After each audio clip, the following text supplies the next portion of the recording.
Red Star Raceway just outside maize farming town Delmas in Mpumalanga welcomed the 8th and final double race of the 2019 season as we welcome you to our exclusive coverage. I'm Arnold Getz. The town was started in 1907 and the name is derived from the French de la Mare, which means small farm, given by the Frenchman Frank Campbell Dumas after his grandfather's farm in France. But that's not the history the spectators were interested in. They came to see superb bumper-to-bumper and side mirror-to-side mirror racing, and that's what they got. But it all came down to the championship contenders in Delmas and to the final wire. Keegan Masters, Simon Moss and Michael van Rooyen all in with a shot at GTC National Championship honours, and Brad Liebenberg already had one hand on the GTC 2 trophy. It started off at the Desi Raceway in Port Shepstone early in the year, and thrills and spills were never far away as the racing was as tight as it can be when the cars are all of a very similar nature. Simon Moss in the Audi was most impressive and won race 1 and 2, but the reverse starting order in the second race always presents a superb Agatha Christie type of kink in the tail. The GTC 2s also provided some spectacular all-out racing, and early on Adrian Wood and Brad Liebenberg were the clear-cut favourites. To Port Elizabeth's Aldo Scobanti Circuit and Race Series 2 with some troubles for the Audi team as Moss, winner of Race 1, had to pit.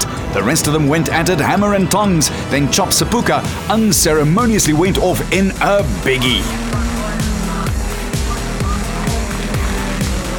But a happy Johan Fourie, hunting for a 12th national championship, piloted his EPS Courier Services Beamer to a very popular win with an emphatic victory in Race 2.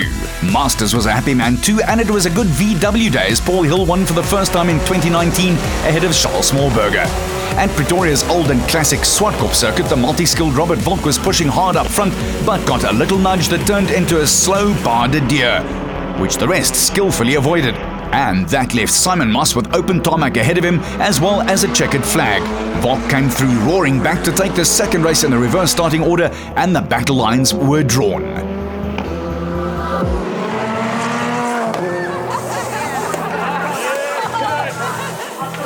In the GTC 2s, Charles Smallberger continued to stake a big claim for the national title, with Brad Liebenberg in close attendance. Later on in the year, it was on to round 6 of the series, where some serious high-speed action and excitement happened when the championship circus headed to the historic East London Grand Prix circuit. This fast layout is renowned for its legendary flat-out pedal-to-the-metal sweeps, and if you happen to miss, like Michael van Rooyen in the red and white Gazoo racing Toyota Corolla did here, you know all about it.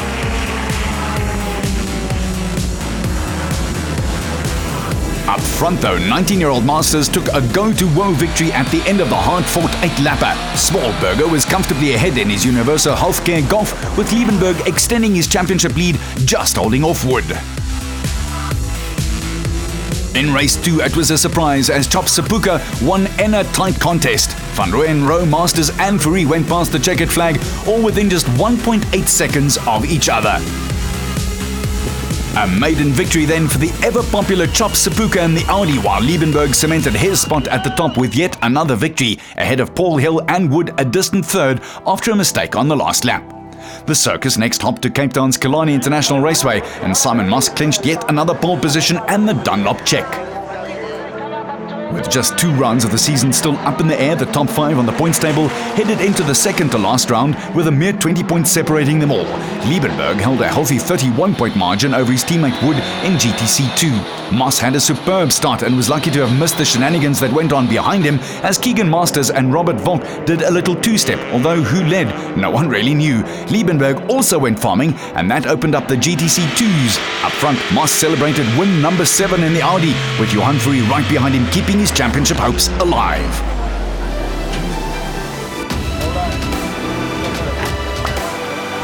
Smallberger took his 4th win for the season, and that also meant that the GTC 2 championship battle was wide open, yet again.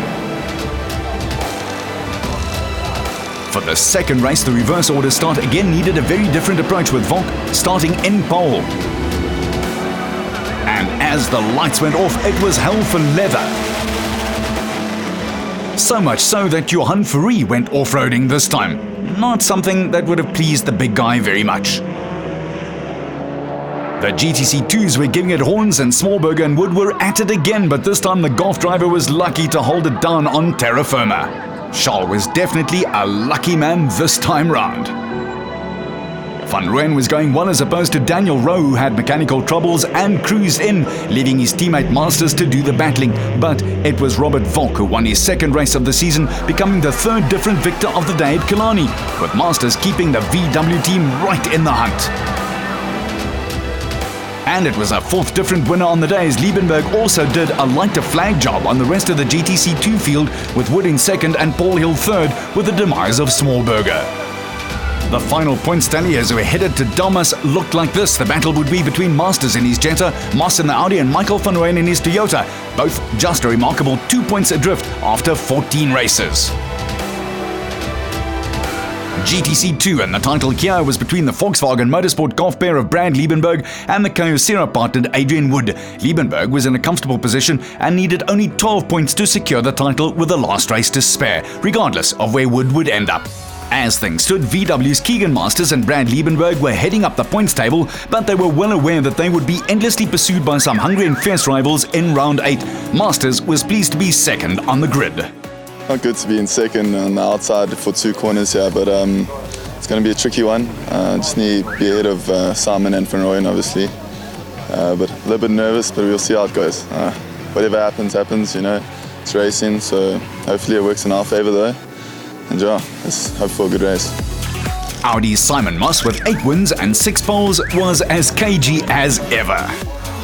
Yeah, I don't really have a plan, just need to finish ahead of them. It's not going to be easy. The guys have brought the pace here to Red Star. We battled yesterday a bit in testing, but we don't really know exactly where we're standing with regards to tyres. Everyone had different tyres on, so I think we'll have the pace. We've had the pace the whole year. Unfortunately, we've got it right down to the last round. Had a few issues, and that's life. So we've got to try and put our best performance in now and try and get the championship within these next two races. And I think it's the same for everyone. Everyone's going for it, so we'll see what happens. Liebenberg's fans were out in force, as was the championship leader. Obviously trying to get out in front, put my head down as usual. We know we have the pace to win it, and we're just going to go out and have fun. Obviously the last round of the year, so hoping to end on a high and clinch the championship, but looking forward to the race and the rest of the day. As the reigning GTC2 champion, Young Masters would have been spurred on by the goal of winning the Premier Class title on debut back-to-back with the GTC2 title. But the surprise package was without doubt Van Rooyen, as the Rustenburg-based driver was the only racer who went into the last weekend's racing without a single victory in the past season, a testament to his consistency. The raceway features a balance of fast straights and 13 looping corners. It's a test for every manufacturer, mechanic, team principal and driver. Times plummeted at the end of the qualifying session, and Masters put his Jetta on the front row of the grid with the second fastest time to Volk. More importantly, he managed to out-qualify his main title rivals. Moss was surprisingly back in third with the Ferrari Beamer in fourth, while Daniel Rowe's fifth place forced main rival Van Rooyen down to 6th spot on the grid. And that left Chop Sepuka down in a lonely 7th. The GTC2s lined up like this in Delmas as championship pace setter Liebenberg was almost a half a second quicker than Wood, with Smallberger in third and the consistent Paul Hill fourth, but quite a long way back. Michael Stephen made a guest appearance at the back of the grid in the new Super Polo, a car destined to join the series in 2020. So, with the battle lines clearly drawn, it was the whole circus who rolled up to the line at the Delmas season finale showcase. As they hit the lights in the first of 10 laps at pace, it was Ferrari and Volk who were tying one on right from the get-go, and Young Masters, with that old head on his young shoulders, was very aware of the fact that he needed to do his best to just stay out of the mainstream trouble in both of the 40k races. Let's go in-car with Ferrari, who lost 2 places right from the start. Masters slipped into third just ahead of Ferrari, with Volk in first, pushed by Moss. Then it was Rowe with Van Rooyen in the red Corolla in 6th and Sepuka bringing up the distant rear. Newcomer Michael Stephen was a surprise, showing right up amongst the big lads and was holding his own well, thank you very much. Fourie, Rowe and Van Rooyen nervously eyeing each other, and inevitably, in these sorts of scenarios, something has to give. It's a flat and very winding circuit, and you need to pick your lines exceptionally carefully. Volk was holding station with moss all over his rearview mirrors, and Masters doing his best impression of Harry Potter's cloak of invisibility. Fourie had narrowed the gap and the pressure was on. It was a high-speed procession. However, on this circuit, there's nowhere to hide, and you know the lads will be coming after you sooner or later. Early on and points-wise, Moss looked like he had a real shot at bagging the points that really mattered.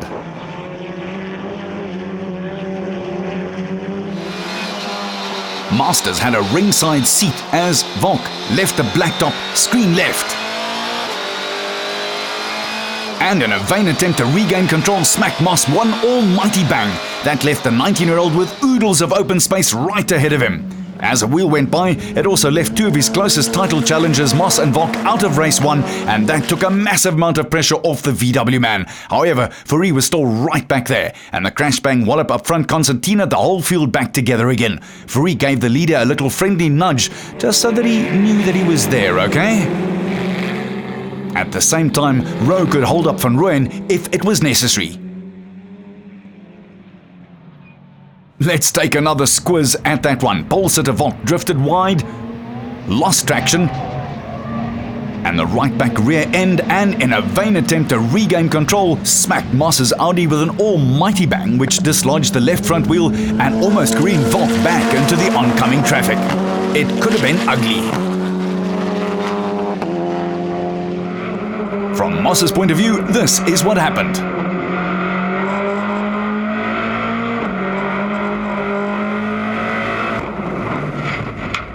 Not pretty, and both drivers were lucky to escape with all their faculties intact. The same could not be said for their vehicles though. However, that was Moss's championship hopes down the drain.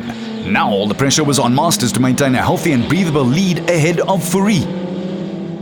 In the GTC 2s, Stephen was still playing with the big boys, while Wood, Liebenberg and Smallberger were carefully watching each other further back. Then the safety car flags came out as the marshals and stewards cleared the mess left by the Volk-Moss come together.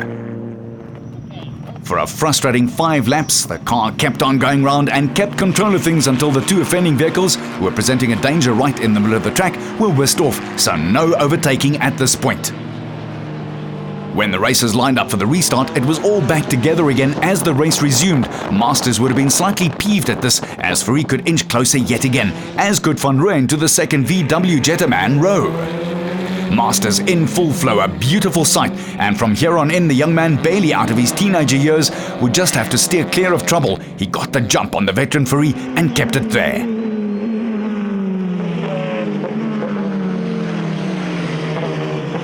The Toyota Gazoo driver Van Rooyen was steadily increasing the pressure on the second Jetta, with the 2016 GTC 2 champion Rowe aboard.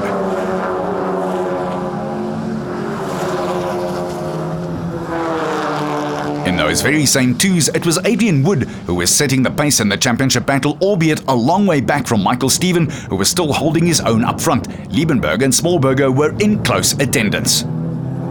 The Volkswagen Motorsport team wrapped up the GTC 2 manufacturer's title at round 7 of the Extreme Festival at Cape Town's Killarney circuit, but a major objective for the PE-based crew was to make it a double by taking the GTC manufacturer's championship for the country's premier circuit racing formula. After the Moss-Volk coming together, this looked like a done deal, but this is motor racing, and anything was still possible.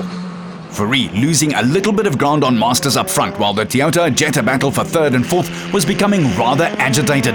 Rowe was yo-yoing away in a straight line, while Van Rooyen would close the gaps in the corners. An intriguing battle. 2 distinct races had now developed, with the top 2 inching away and 3rd and 4th in their own battle of attrition.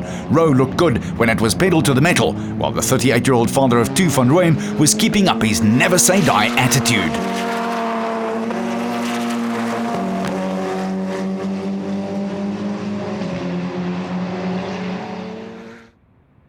And as we said earlier, often in these situations something has to give, and eventually it paid off as Rowe made a mistake going into the right-hander and outbraked himself, allowing the red and white Japanese car to go flying by. South African motor racing enthusiasts were introduced to the Global Touring Car Series in 2016. It features 2-litre turbo-powered racing cars with a common chassis, running gears, a single ECU to control performance, control tyres, suspension and other components. A superb mix of circuits, conditions, layouts and manufacturers that test every team and every pilot to the very max. In the GTC 2s, it was still Wood and Liebenberg who were deciding the championship with Stephen up front. Let's not forget though that Stephen was in next year's experimental car. Rowe, now in a lonely fourth and battling on, while Sepuka had the task of looking for an opening which Michael Stephen was just not providing.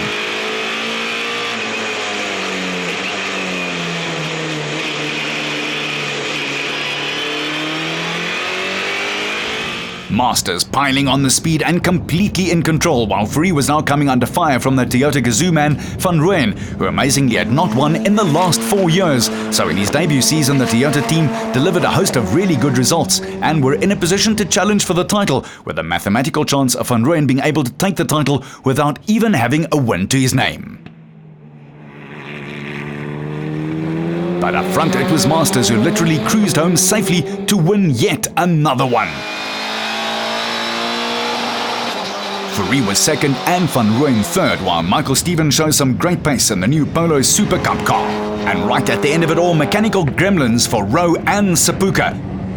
Thanks to the efforts of Bradley Liebenberg and Adrian Wood, the VW team had wrapped up the GTC 2 manufacturer's title in the previous round, so all that remained was for Liebenberg to convert his dominance into the GTC 2 title, and finishing behind Wood, he managed to do that after taking second. A handsome victory for the 19-year-old prodigy, with Fourie back in second and the Gazoo driver in third. The GTC 2 result meant a championship title for Liebenberg despite some brave racing from Adrian Wood.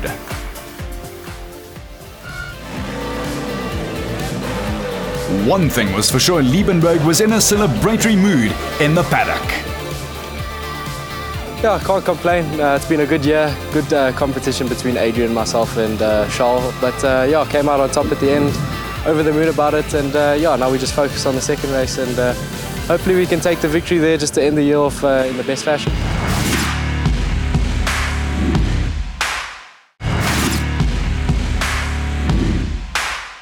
Back in Damas at the Red Star Raceway in the pits was a buzz about that big coming together between Robert Volk and Simon Moss in the second to last race of the 2019 GTC season. Let's hear how Robert Volk saw it from his point of view. Clipped the grass, and as it swung back, yeah, ran back onto the circuit and clipped Simon accidentally, and yeah, that is unfortunately our race, has ripped the wheels off, and that is that. So unfortunate error, but yeah, it's one of those things. That's our day. It also looked like that would be Moss's day over. He went off the track, and as he came back on, he just connected me. I was minding my own business, but I suppose that's racing. What can you do?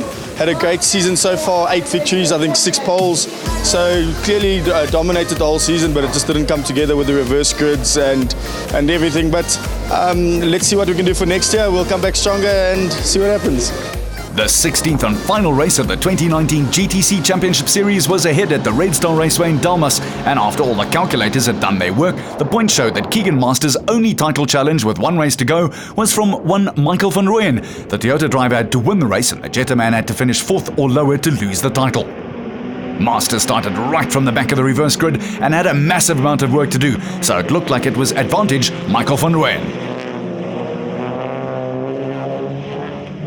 With the old proverbial blanket covering the only 6 cars remaining, it was Rowe, Van Rooyen, Sepuka and Masters up into 4th, and then Fourie, followed by an ultra-competitive Michael Stephen. Fourie was making life difficult for the champion-elect. Rowe, meanwhile, had a superb start.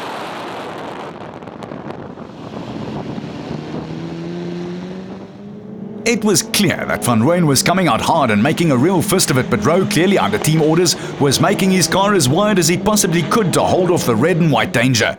Meanwhile, Sepuka was proving tough to pass as well. On the reverse order, that makes things interesting to say the least. Fourie set his sights on the Audi all-power black and yellow and was ready to pull the trigger, but Chops wasn't going to let the veteran racer have it all his own way, and this meant that Masters was being held up behind this dice.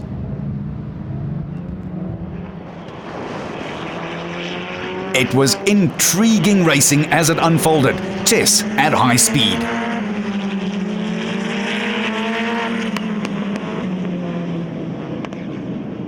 And up ahead, the two leaders were pulling away in the process. Rowe trying desperately to hold off Van Rooyen, who was in his own right desperately looking for a first win in more than 4 years. Mindful that he was helping his teammate secure the championship, Rowe, the son of VW team principal Mike Rowe, he was doing all he could. While Sepuka was still proving tough to pass, and it seemed as if his pit crew had done wonders with the car set up for race 2. Masters, meanwhile, could have been feeling the pressure, exactly 1 place away from the championship after 15 and a half races starting early in 2019. Rowe was doing a commendable job, but it seemed just a matter of time as Van Rooyen was looking and looking and looking for the right gap, place, speed and time.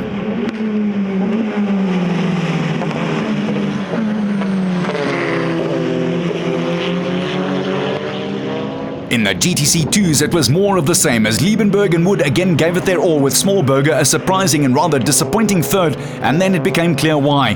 The amiable Scholl was experiencing severe mechanical trouble and his car was leaking oil that prompted him to pull onto the short circuit. Up front, Sepuka still held up Masters while Fourie had slipped back to 5th, with Michael Steven doing a superb job. Fourie was a slightly frustrated pilot.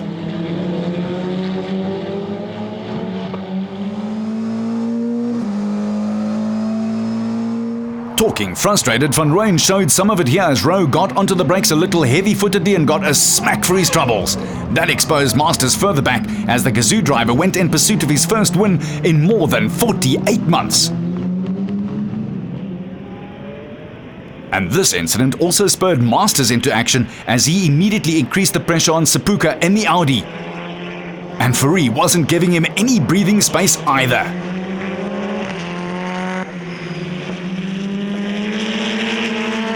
It was intriguing racing, and just like he did earlier in the season, Sepuka was making his car as wide as he could.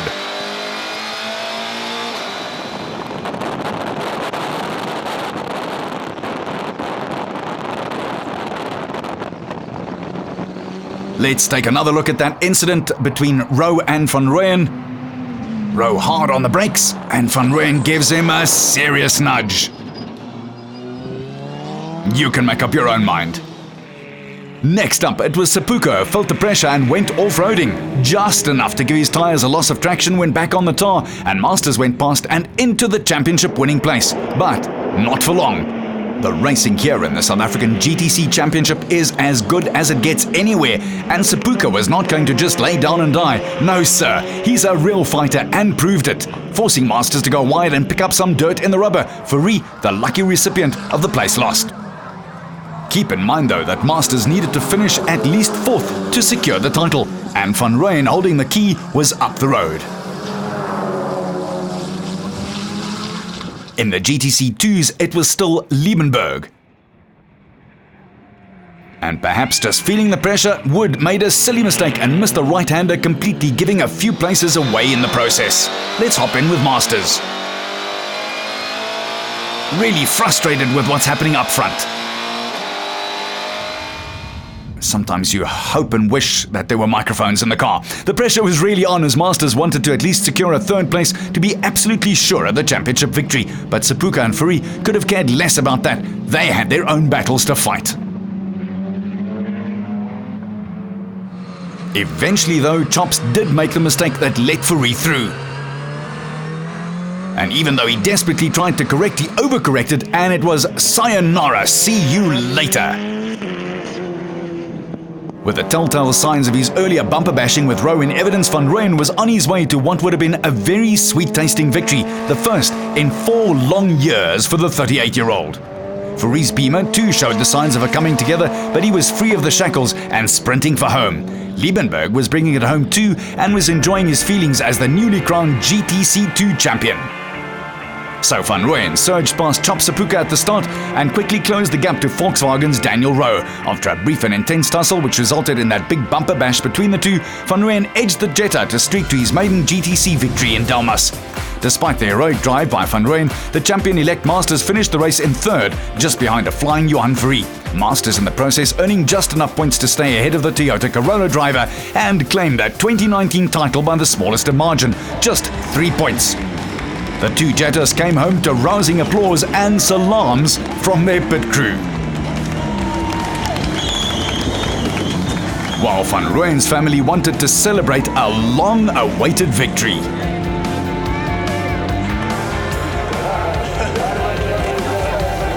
Just about as close as it can be, Masters, the outgoing GTC 2 champ, makes it the perfect progression to the big league with a championship win, while Johan Free could only rue what could have been, and despite 8 wins, Moss was just not good enough in the reverse order starts to capitalise. The GTC 2s, it was a 29-point win for Brandy Liebenberg over Adrian Woodward Smallberger third.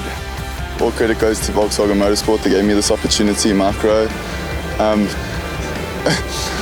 There's no words to describe this. It's unbelievable. An unprecedented quadruple win for the VW 8.5-based outfit, and in 2020 there's a lot happening. But we've got new cars joining the category for GTC, and then of course GTC2 will evolve into the Super Polo Cup class, where we saw the car race for the first time this weekend in Michael Stevens' hand. Beautiful little car, very, very fast little car as well, and we're looking forward to at least 10 to 12 of those as well. So we're looking up, so things are looking good for us. It's been tough, but we fought our way through, and we're looking forward to better things. The 2019 season has been a great one. I'm Arnold Gant saying thanks for watching.